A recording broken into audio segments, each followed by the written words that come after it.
دعا ان کی کرو پوری، امام مہدی دوراں جو جانے کے لیے کربو بلا تیار بیٹھے ہیں، فقط شارق کی خواہش ہی نہیں ہے کربلا جائے، فقط شارق کی خواہش ہی نہیں ہے کربلا جائے، جہاں جتنے بھی بیٹھے ہیں سبھی تیار بیٹھے ہیں، جتنے بھی بیٹھے ہیں سبھی تیار بیٹھے ہیں، فقط شارق کی خواہش ہی نہیں ہے کربلا جائے، جہاں جتنے بھی بیٹھے ہیں سبھی تیار بیٹھے ہیں۔ ایک بار نعرہ صلوات ارشاد فرما دیں۔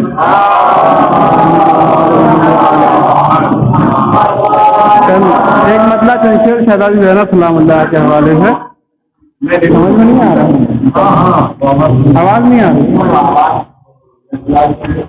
آواز سمجھ میں نہیں آ رہی۔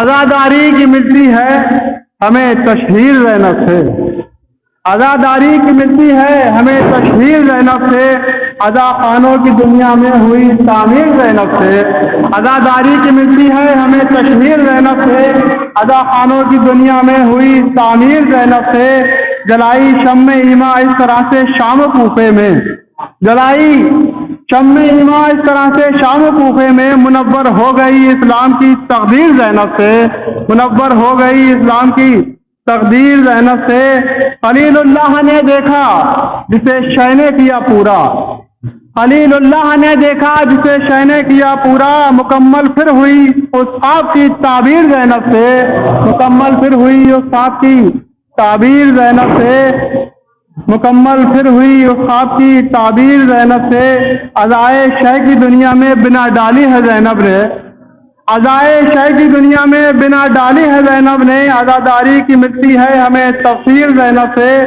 اور یہ دو شعر ہیں تسلسل کے ساتھ فتح بند، زنجیر کے ماتم اور قمرزنی کے ماتم پر کچھ لوگ اعتراض کرتے ہیں، اس کا کہ کہاں لکھا ہے، کہاں سے منسوب ہے، کہ عزائے شہ کی دنیا میں بنا ڈالی ہے زینب نے، عزاداری کی ملتی ہے ہمیں تفسیر زینب سے، کیا زخمی خود اپنے سر کو زینب نے غم شہ میں، کیا زخمی خود اپنے سر کو زینب نے غم شہ میں، ہوئی منسوب اس طرح کما زنجیر زینب سے، ہوئی منسوب اس طرح کما زنجیر زینب سے، تو اذیت خود کو پہنچانا ہے اپنے دی میں ناجائز، اگر ہمت ہے کہہ دو شاہ کی ہمشیر زینب سے، شاہ کی ہمشیر زینب سے، اذیت خود کو پہنچانا ہے اپنے دی میں ناجائز، اگر ہمت ہے کہہ دو شاہ کی ہمشیر زینب سے، اگر ہمت ہے کہہ دو شاہ کی ہمشیر زینب سے۔ اور یہ مقطع بھی حاضر کرتا ہوں، شعر چھوڑ دیے میں نے، ایک بار نعرہ صلوات ارشاد فرمانا میں۔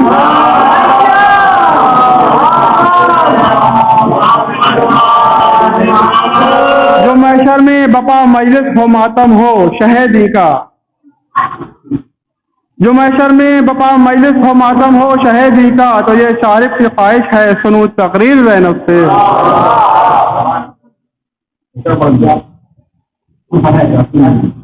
میں گزارش کر رہا ہوں اپنے بعد یاسین مہدی صاحب سے کہ وہ تشریف لائیں، آپ حضرات سے گزارش ہے کہ نعرہ صلوات سے ان کا استقبال فرمائیں۔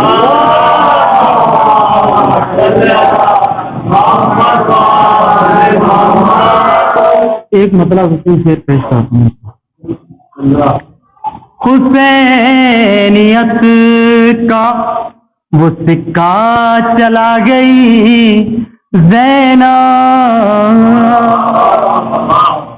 حسینیت کا وہ سکہ چلا گئی زینب،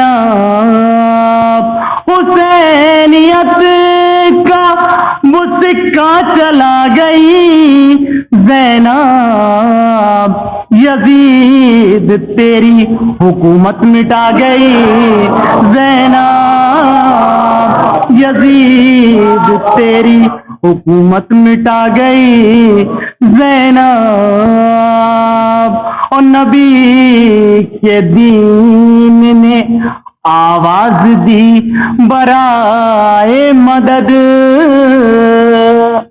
نبی کے دین نے آواز دی برائے مدد، نبی کے دین نے آواز دی برائے مدد، تو تو بن کے حیدر و عباس آ گئی زینب، تو بن کے حیدر و عباس آ گئی زینب، اور سکون ڈھونڈے گا اب لعنتوں کی قید میں تو، سکون ڈھونڈے گا اب لعنتوں کی قید میں تو، سکون ڈھونڈے گا اب لعنتوں کی قید میں تو، یزید فیصلہ تیرا سنا گئی زینب، یزید فیصلہ تیرا سنا گئی زینب، اور یزید توڑا ہے کیسے غرور کو تیرے، یزید توڑا ہے کیسے غرور کو تیرے، یزید توڑا ہے کیسے غرور کو تیرے، کہ تیرے گھر میں صفِ غم بچھا گئی زینب، کہ تیرے گھر میں صفِ غم بچھا گئی زینب، یزید توڑا ہے، یزید توڑا ہے کیسے غرور کو تیرے، یزید توڑا ہے کیسے غرور کو تیرے، کہ تیرے گھر میں صفِ غم بچھا گئی زینب، اور یہ شعر بطور خاص کے ہجوم مجلس و ماتم کا دیکھ کے سمجھا، ہجوم مجلس و ماتم کا دیکھ کے سمجھا، ہجوم مجلس و ماتم کا دیکھ کے سمجھا، حسین آپ کا مقصد بتا گئی زینب، حسین آپ کا مقصد بتا گئی زینب، اور مقصد لائے عزائے شاہ کا اب جلد اہتمام کرو، عزائے شاہ کا اب جلد اہتمام کرو، عزائے شاہ کا اب جلد اہتمام کرو، بچھاؤ فرش کے یاسین آ گئی زینب، بچھاؤ فرش کے یاسین آ گئی زینب،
الفاتحہ. بسم اللہ الرحمن الرحیم. اهدنا الصراط المستقيم صراط الذين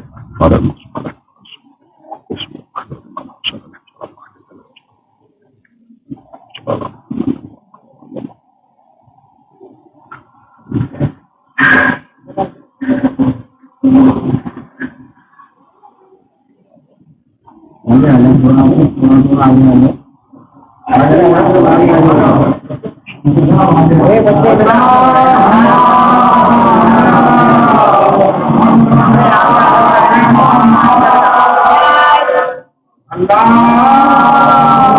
اور آگے آ رہی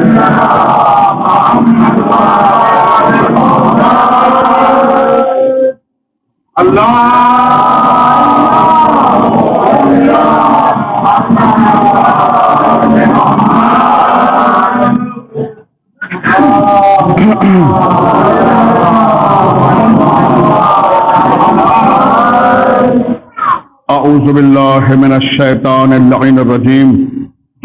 بسم اللہ الرحمن الرحیم. الحمد للہ رب العالمین. الصلاۃ والسلام علی سیدنا و مولانا صاحب التاج والمعراج والبراق وسید العرب والعجم. اسمہ مکتوب ومرفوع ومنقوش فی اللوح والقلم. جسمہ معطر منور مطہر. مولانا مولا الثقلین جد الحسن والحسین محبوب رب المشرقین والمغربین ابی القاسم محمد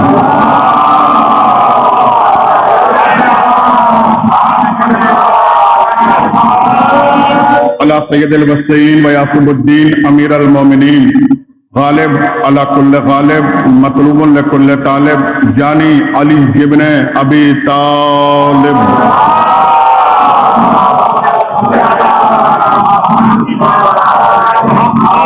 والد شبیر و شبر قاتل مرحب و انتر. وقال النبی بشانہ فی یوم الخندق ضربت علی یوم الخندق افضل من عبادت الثقلین.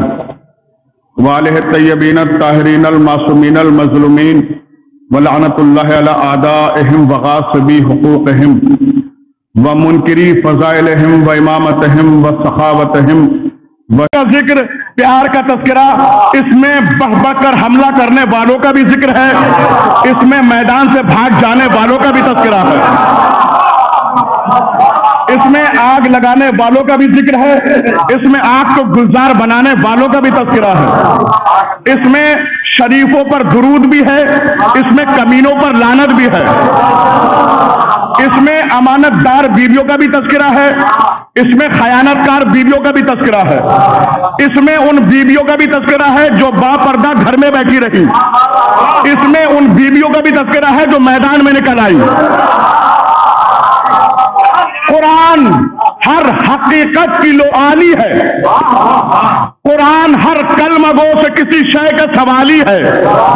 نہیں، بات کو سمیٹ کر یوں کہہ دوں کہ قرآن رسوائی ہے مشرکین کی، قرآن مدح سرائی ہے امیر المومنین کی.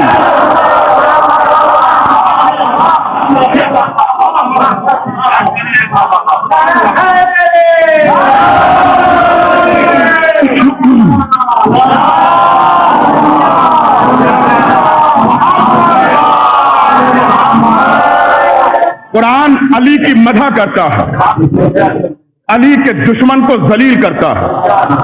میرا یقین نہ ہو تو سورہ قلم کو پڑھ کے جا کے دیکھ لیجئے گا کتنا ذلیل کیا ہے ولید ابن مغیرہ کو قرآن نے. آواز آئی میرے محبوب، ولید ابن مغیرہ کا کہنا نہ ماننا، یہ بدخلق ہے، عیب جو ہے، چغل خور ہے، یہ خیر سے روکتا ہے. ابھی تک یہ اس خمسے کی آخری مجلس ہے اور 4 مجالس گزر چکی ہیں. 4 مجالس میں میں نے خیر کا تذکرہ کیا ہے کہ خیر کہتے کسے ہیں، خیر ہے کیا. میرے محبوب اس کا کہنا نہ ماننا، یہ بدخلق ہے، عیب جو ہے، چغل خور ہے، یہ خیر سے روکتا ہے. قرآن نے بھی 3 برائیاں بیان کی ہیں کہ یہ خیر سے روکتا ہے، یعنی خیر سے روکنے والا بدخلق بھی ہے، عیب جو بھی ہے، چغل خور بھی ہے۔ خیر کیا ہے بتا چکا ہوں، لیکن پھر سن لیجئے، خیر ہے علی کی ولایت، حی علی خیر العمل۔ غدیر کے میدان میں پیغمبر نے جملے کو شامل کروایا، اس اعلان کے بعد کس چیز کا اقرار کروایا، کیا چیز پہنچائی؟ من کنت مولا ہو فہذا علی مولا، خیر ہے علی کی ولایت۔ اس کا مطلب یہ ہوا جو علی کی ولایت سے روکے وہ بدخلق بھی ہے، عیب جو بھی ہے، چغل خور بھی ہے۔ میں اپنی طرف سے نہیں کہہ رہا ہوں کہ جو آپ میری بات کا برا مانیے گا، قرآن کہہ رہا ہے، آگے آیت کہہ رہی ہے اتلم بعد ذالک زنیم۔ اے میرے محبوب، یہ جو خیر سے روکتا ہے یہ حد سے زیادہ گزرا ہوا حرام زادہ ہے۔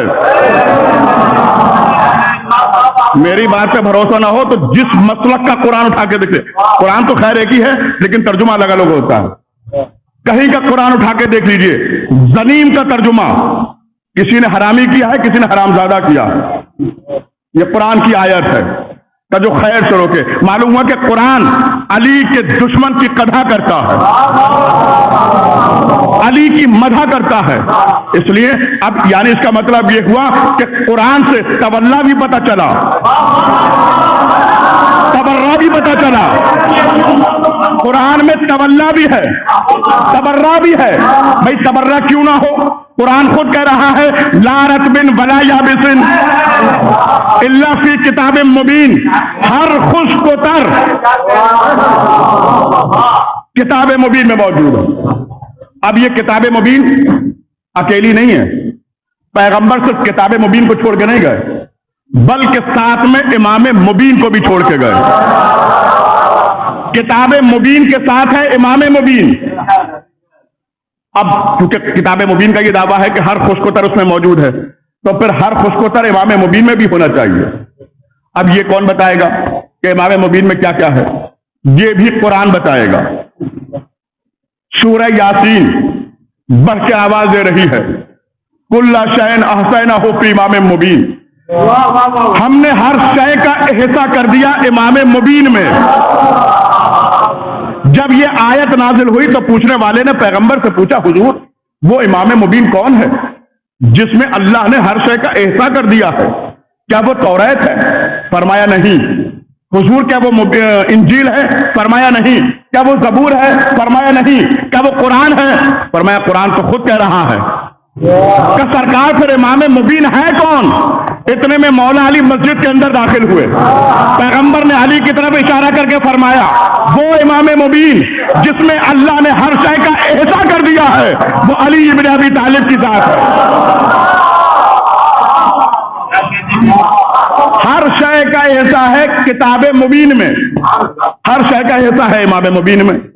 اور جائیے مجلس کے بعد قرآن کھولیے گا سورہ یاسین، یہ جو آیت میں نے پڑھی ہے کل شیء احصیناہ فی امام مبین، اس آیت کا نمبر دیکھیے گا، اس آیت کے عدد دیکھیے گا، اس آیت کا نمبر ہے 12۔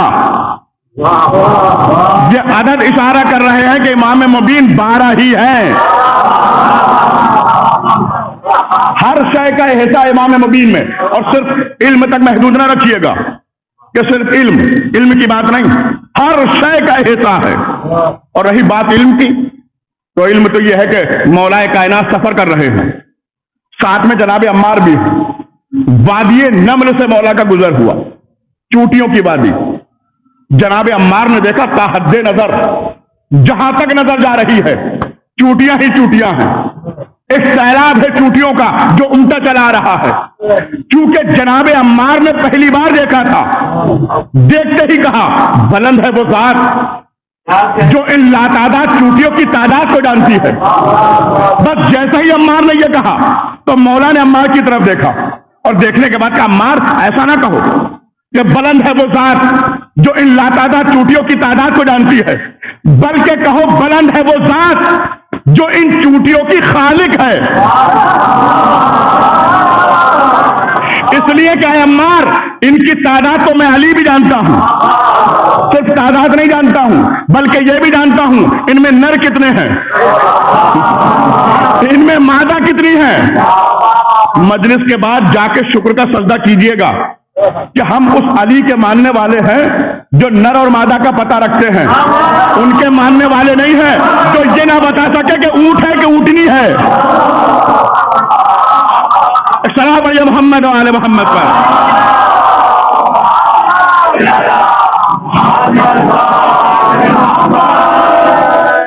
اس لیے کہ ہر شے کا حصہ ہے۔ اور اچھا یہ تو سب جانتے ہیں کہ وادی نمل سے جناب سلیمان نبی کا بھی گزر ہوا تھا۔ اکثر مجالس میں ذاکری سولما سے سنا ہے آپ نے کہ سلیمان نبی کا گزر ہوا وادی نمل سے۔ جب وادی نمل سے جناب سلیمان نبی کا گزر ہوا تو چونٹیوں کے سردار نے کیا کہا؟ اپنے اپنے گھروں میں چلی جاؤ، اپنے اپنے بلوں میں چلی جاؤ، سلیمان نبی کا لشکر آ رہا ہے، ایسا نہ ہو کہ لشکر کچل ڈالے تمہیں۔ جب سلیمان نبی کا گزر ہوا تو چونٹیوں کے سردار نے یوں کہا، لیکن تاریخ یہ کہتی ہے کہ وادی نمل سے مولا علی کا 2 مرتبہ گزر ہوا، لیکن جب علی ابن ابی طالب کا گزر ہوا تو چونٹیوں کے سردار نے کہا اپنے اپنے گھروں سے باہر آ جاؤ، اللہ کے چہرے کی زیارت کر لو۔ سلام علی محمد و آل محمد کا۔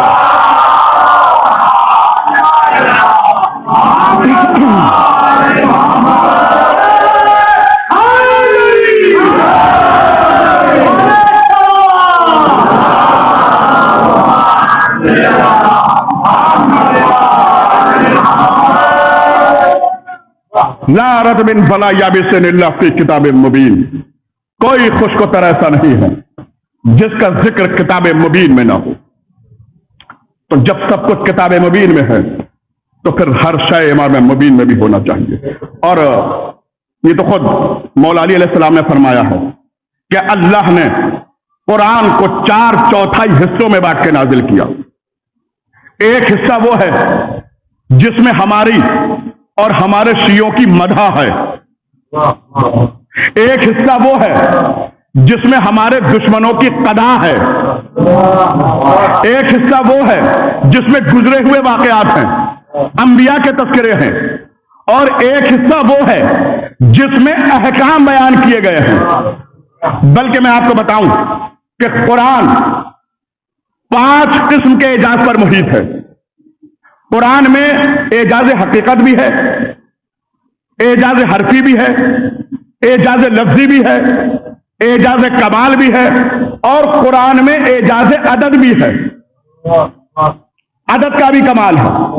مثلا سال میں کتنے مہینے ہوتے ہیں؟ 12۔ سال میں ہوتے ہیں 12 مہینے۔ مہینے کو عربی میں کہتے ہیں شہر، اور سال میں ہوتے ہیں 12 مہینے۔ جائیے جا کے قرآن دیکھیے گا، لفظ شہر قرآن میں 12 ہی دفعہ آیا ہے۔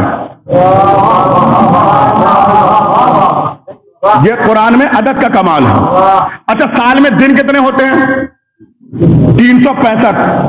اگر ایک دن ہو تو عربی میں کہتے ہیں یوم، بہت سارے ہو جمع ہو تو ایام کا لفظ آتا ہے۔ جائیے جا کے قرآن دیکھیے گا، یوم اور ایام کے لفظ قرآن میں 365 دفعہ آئے ہیں۔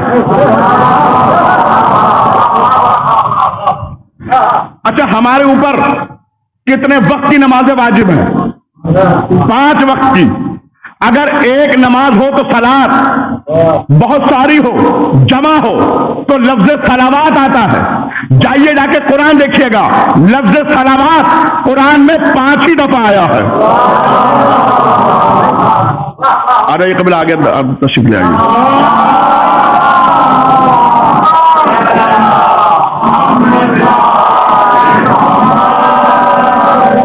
بسم اللہ۔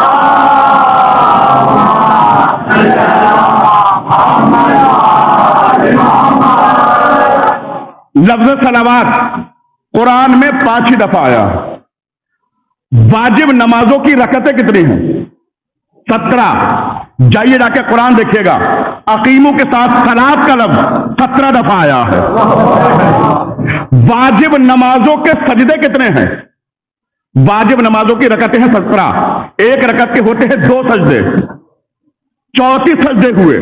جائیے جا کے قرآن دیکھیے گا لفظ سجدہ اور اس کے مشتقات کا ذکر قرآن میں 34 دفعہ آیا ہے. مستحب اور واجب نمازیں ملا کے بنتی ہیں 51 رکعت. جائیے جا کے قرآن دیکھیے گا اقیمو کا لفظ صلاۃ کے ساتھ 51 دفعہ آیا ہے. مسافر جب سفر کرتا ہے تو اس پر نماز قصر ہے اور قصر نمازیں ملا کے بنتی ہیں 11 رکعت. جائیے جا کے قرآن دیکھیے گا لفظ قصر قرآن میں 11 ہی دفعہ آیا ہے. لفظ قصر قرآن میں 11 ہی دفعہ آیا ہے. اچھا نماز کے لیے کیا کرنا پڑتا ہے؟ وضو میں 3 چیزیں دھونا واجب.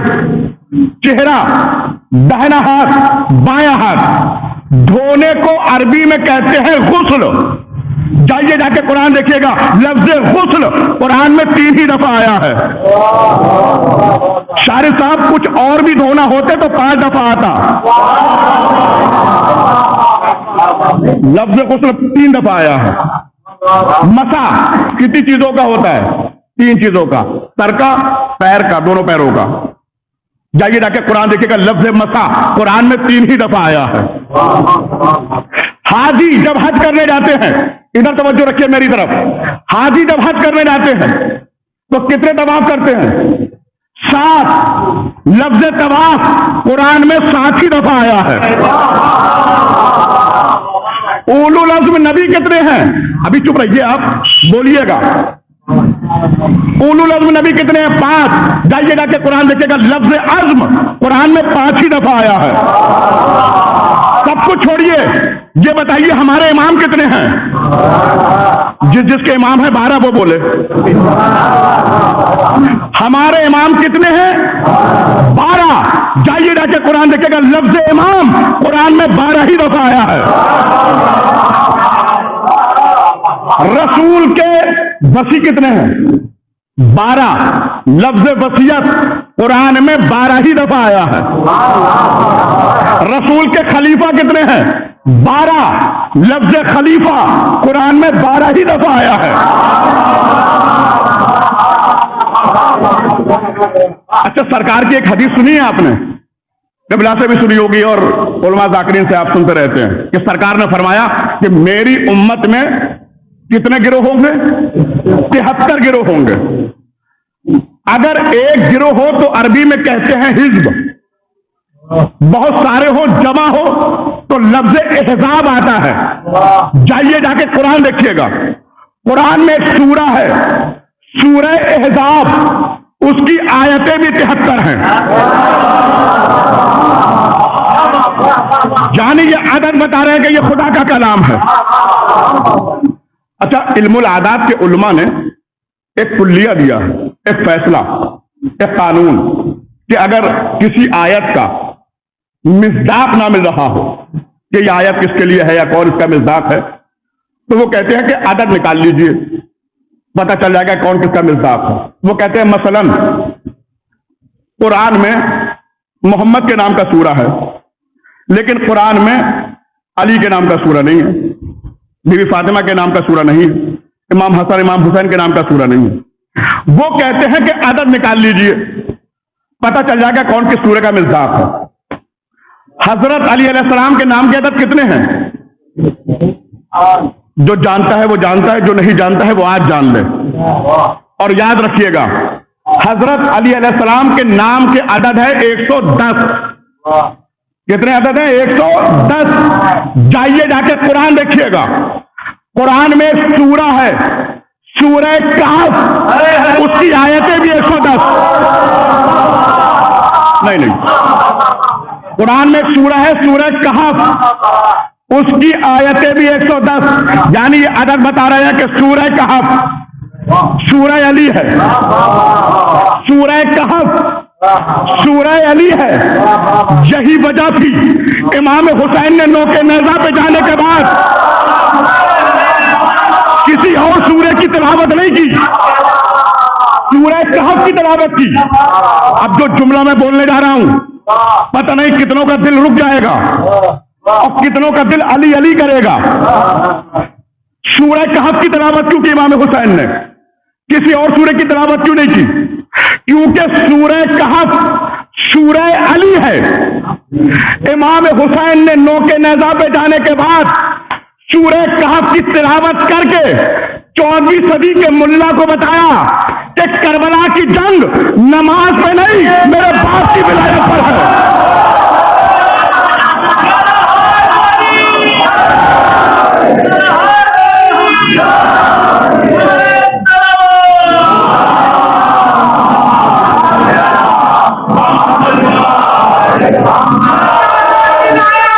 علی ولی اللہ بولیے، علی ولی اللہ،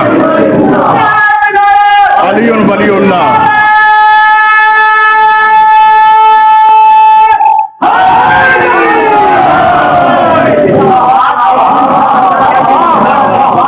کربلا کی جنگ نماز پہ نہیں.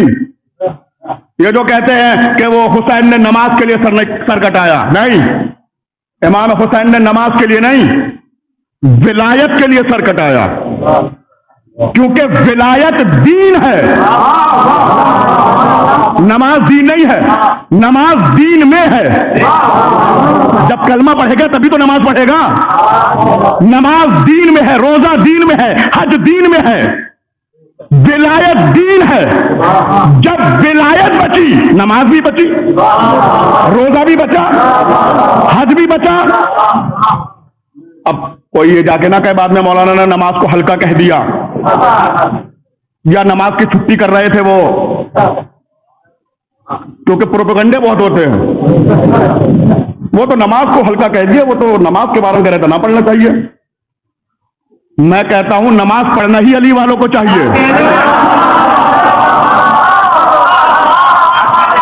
نماز بنی ہی علی والوں کے لیے ہے، لیکن نماز پڑھیے وہ سی نہ پڑھیے جو لشکر یزید نے پڑھی،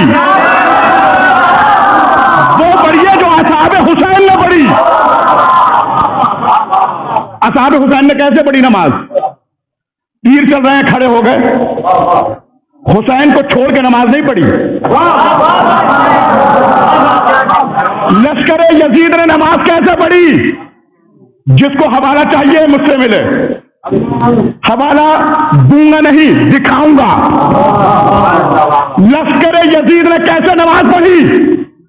اور پھر صفت ملائیے گا لشکر یزید کی آج کے کچھ یزیدی صفتوں سے.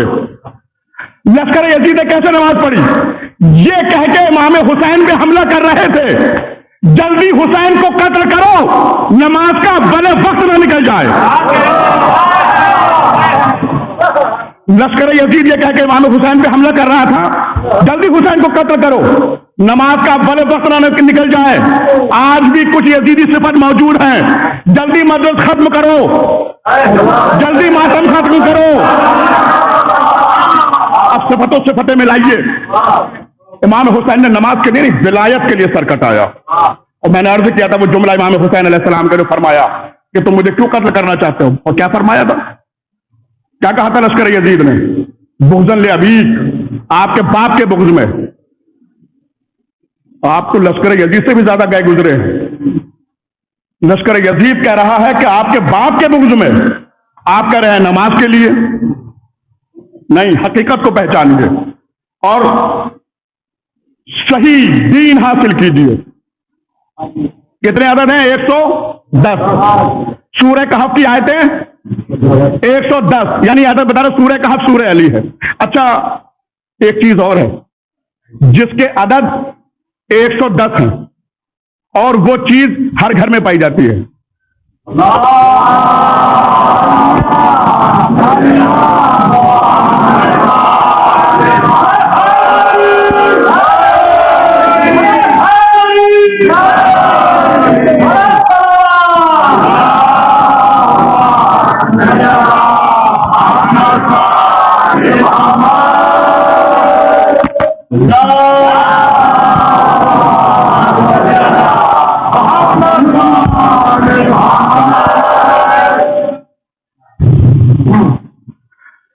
وہ اصل میں یہ جو نور ہے یہ بناوٹی ہے، اور جو تذکرہ ہو رہا ہے وہ حقیقی نور کا ہو رہا ہے. بس ٹھیک ہے، کافی ہے.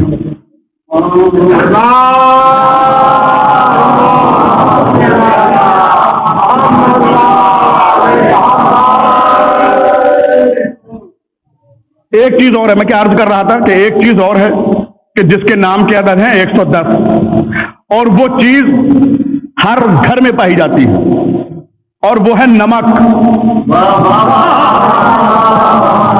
نمک کے عدد بھی 110 ہے۔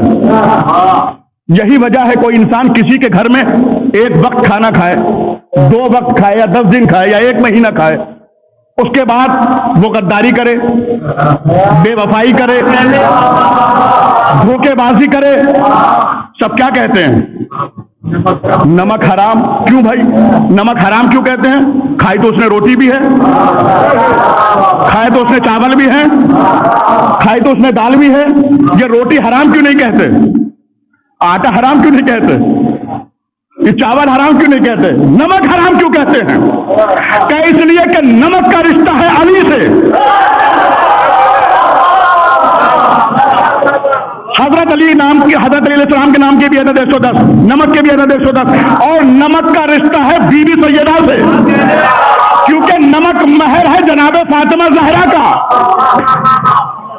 اب جو بھی علی و فاطمہ کا نمک کھا کے ان کے فضائل میں، فضیلت میں، اقتدار میں شک کرے، وہی تو نمک حرام ہوا کرتا ہے۔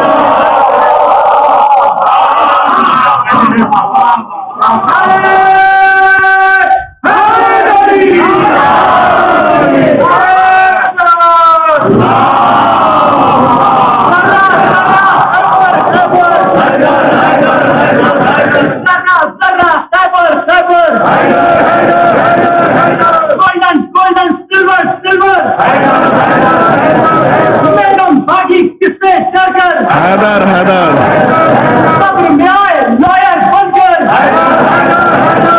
ایک ہی وقت 40 ڈنر،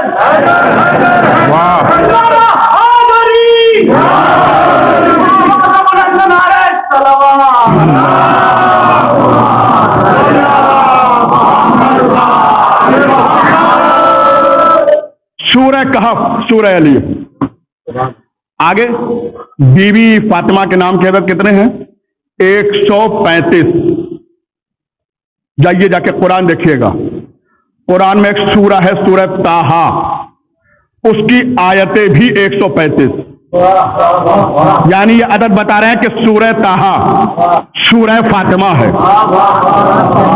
امام حسن علیہ السلام کے نام کی عدد ہے 118۔ جائیے جا کے قرآن دیکھیے گا، قرآن میں ایک سورہ ہے سورہ مومنون، اس کی آیتیں بھی 118۔ امام حسین علیہ السلام کے نام کی عدد ہے 128۔ قرآن میں ایک سورہ ہے سورہ نحل، اس کی آیتیں بھی 128۔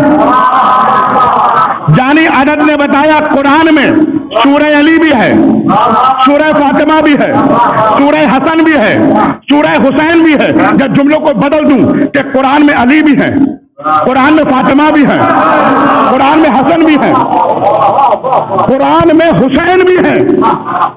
میدان مباہلہ میں جب پنجتن پہنچے تو عیسائیوں کا جو سب سے بڑا عالم تھا، اس نے پنجتن کو دیکھتے ہی کہا ان سے مباہلہ نہ کرنا، میں نے ان کے بارے میں انجیل میں پڑھ رکھا ہے۔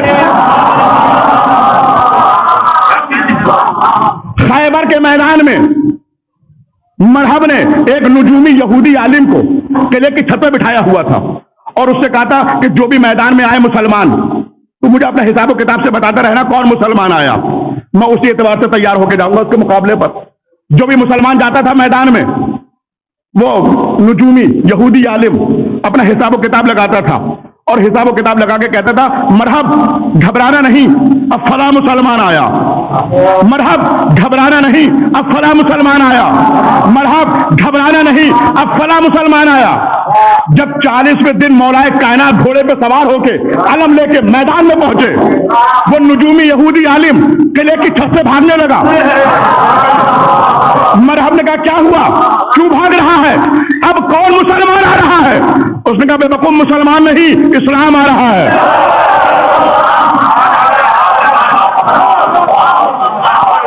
کہا اب تیری خیر نہیں، تو مارا جائے گا۔ کہا کیوں؟ کہ اب وہ آ رہا ہے جس کے بارے میں نے توریت میں پڑھ رکھا ہے کہ اس کے آنے کا انداز یہ ہوگا، تلوار یہ ہوگی، گھوڑا یہ ہوگا۔ عیسائیوں کے عالم نے کیا کہا؟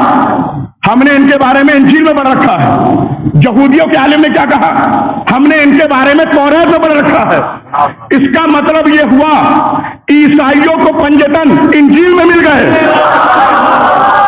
اب نہ بولیے گا تو کب بولیے گا؟ یہودیوں کو پنجتن توریت میں مل گئے۔ یہ کیسے مسلمان ہیں؟ انہیں قرآن میں نہ علی ملتے ہیں، نہ فاطمہ ملتی ہے، نہ حسن ملتے ہیں، نہ حسین ملتے ہیں۔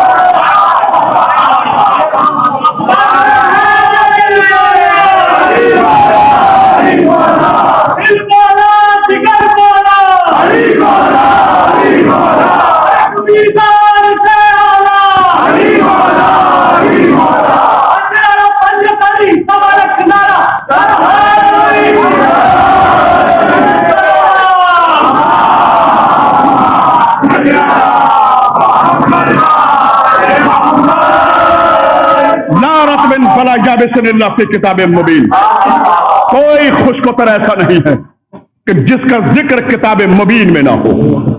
ہر خوشگوار ہے۔ کتاب مبین اکیلی نہیں ہے، جیسا کہ میں نے عرض کیا، کتاب مبین کے ساتھ امام مبین بھی ہے۔ سرکار کی دوسری حدیث بھی ہے، سرکار نے شاہ فرمایا کہ انی تارکن فیکم مستقلان کتاب اللہ و اطرتی اہل بیتی، کہ میں تمہارے درمیان دو چیزیں چھوڑے جا رہا ہوں، ایک قرآن، ایک اہل بیت، ایک وارث، ایک ورثہ، ایک ناطق، ایک صامت۔ سرکار کی ایک حدیث اور ہے، سرکار نے فرمایا العلی مع القرآن، القرآن مع العلی، قرآن علی کے ساتھ، علی قرآن کے ساتھ۔ اب ان دونوں حدیثوں کی روشنی میں دونوں طیب، دونوں ہادی، دونوں رہبر، دونوں نور، نہیں تو پھر یوں سنیے کہ قرآن بھی پاک، علی بھی پاک، قرآن بھی طاہر، علی بھی طاہر، قرآن بھی طیب، علی بھی طیب، قرآن بھی ہادی، علی بھی ہادی، قرآن بھی رہبر، علی بھی رہبر۔ قرآن میں سورہ کوثر تو علی ساقی کوثر، قرآن میں سورہ آل عمران علی فرزند عمران، قرآن میں سورہ قل هو اللہ احد علی اللہ کی وحدانیت کی صنعت۔ قرآن کی طرف بھی دیکھنا عبادت، علی کے چہرے پر بھی نظر کرنا عبادت۔ جو قرآن کو چھوڑ دے وہ بھی کافر، جو علی سے منہ موڑ لے وہ بھی کافر۔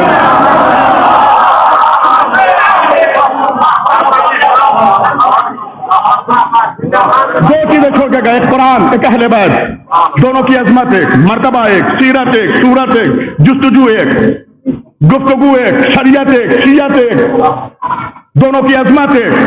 صاحب کو تب سمجھ میں آیا کہ عظمت کیا ہے۔ عقل ہونا چاہیے اور خون کا طاہر ہونا چاہیے، سمجھ میں آ جائے گی عظمت۔ مثلا مثال کے طور پر میں کسی گھر میں داخل ہوا تو میں نے دیکھا کہ ایک کتاب زمین پہ پڑی ہے اور ایک کتاب اوپر رکھی ہے۔ میں نے پوچھا صاحب خانہ سے، یہ زمین پہ پڑی ہے یہ کون سی کتاب؟ یہ جو اوپر رکھی ہے یہ کون سی کتاب؟ کیسا بھی جو زمین پہ پڑی ہے دنیاوی کتاب، عام کتاب، وہ جو اوپر ہے وہ اللہ کی کتاب، وہ قرآن۔ تو یہ تو بغیر پڑھے بھی سمجھ میں آتا ہے، جو نیچے وہ دنیاوی، جو اوپر وہ قرآن، جو نیچے وہ دنیاوی، جو اوپر وہ قرآن۔ جو ابھی تک نہیں پہنچے تو یوں سمجھے اب سمجھ میں آیا کہ نبی نے غدیر کے میدان میں سب کو نیچے کیوں بٹھایا، علی کو ہاتھوں پہ کیوں اٹھایا۔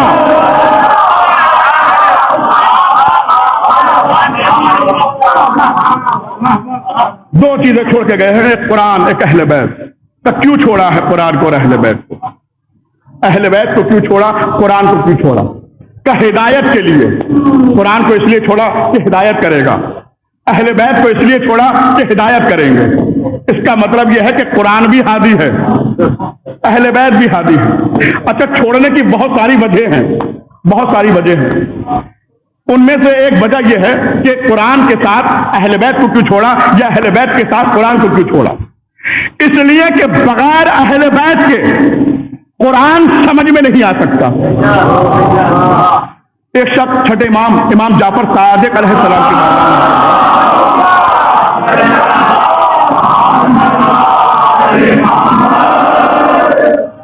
اس کے پاس عرب کا رزق تھا کھجور، وہ اس کی مٹھی میں بند تھی۔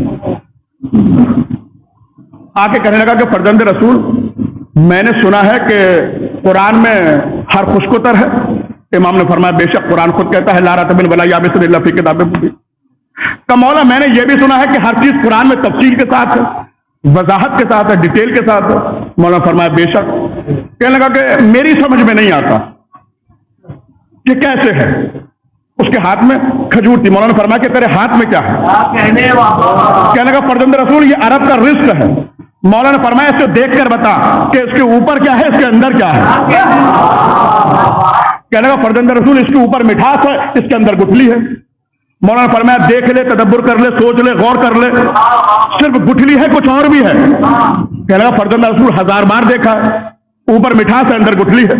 مولانا فرمایا اپنی کھجور مجھے دے۔ اس کی کھجور کو لیا، مٹھاس کو ہٹایا، گٹھلی کو ہاتھ میں لیا۔ مولا ممبر سے نیچے اترے، زمین کے سینے کو چاک کیا، زمین کے سینے میں مولا نے گٹھلی کو رکھا اور اس گٹھلی پر مولا نے نظر رحمت کی۔ جیسے ہی اس گٹھلی پر نظر رحمت پڑی، اس گٹھلی سے درخت نکلنا شروع ہو گیا، پتے بھی آئے، شاخیں بھی آئیں، پھل بھی آئے۔ مولا نے کہا دیکھا جب تک تو نے گٹھلی کو تراب کے حوالے نہیں کیا، گٹھلی تیری سمجھ میں نہیں آئی، جب تک تو قرآن کو ابو تراب سے نہیں سمجھے گا، قرآن تیری سمجھ میں نہیں آئے گا۔ تو قرآن کے ساتھ اہل بیت کو اس لیے چھوڑا ہے تاکہ قرآن صرف بتائے گا، قرآن دعویٰ ہے، دلیل نہیں ہے، دلیل آل محمد ہے۔ بھائی اہل بیت کو اس لیے چھوڑا قرآن کے ساتھ کہ جب ایک قاری قرآن کو کھول کے قرآن پڑھے گا اور وہ قرآن میں پڑھے گا کہ عیسیٰ پیدا ہوتے ہی بولے، قرآن میں لکھا ہوا ہے۔ موسیٰ نے فرعون کے تماچا مارا، شیطان بارگاہ الہی سے نکالا گیا، موسیٰ کا عصا اژدہا بنا، موسیٰ کی قوم کے لیے من و سلوہ آیا۔ یہ کیسے پتہ چلے، کیسے ثابت ہو؟ تو صاحب قرآن کہہ رہا ہے مانیے، کہ دیکھیے صرف ماننے سے کام نہیں چلتا، ہم کیا، ہماری اوقات کیا؟ ابراہیم جیسا نبی کہہ رہا ہے پالنے والے تو دکھا دے مردوں کو زندہ کیسے کرتا ہے۔ بھائی قرآن ہے، آیت آئی میرے نبی کہ تمہیں ہم پہ یقین نہیں ہے؟ کہ پالنے والے یقین تو ہے، اگر دیکھ لوں گا تو قلب کو اطمینان آ جائے گا۔ جناب ابراہیم وہ ہیں جن کا قلب مطمئن نہیں ہے۔ ایک جملہ کہتا چلوں میں، ابراہیم کا مقابلہ امام حسین سے نہ کرنا۔ ابراہیم وہ ہیں کہ جن کا قلب مطمئن نہیں ہے، حسین وہ ہے کہ جس کے بارے میں اللہ کہہ رہا ہے اے نفس مطمئنہ۔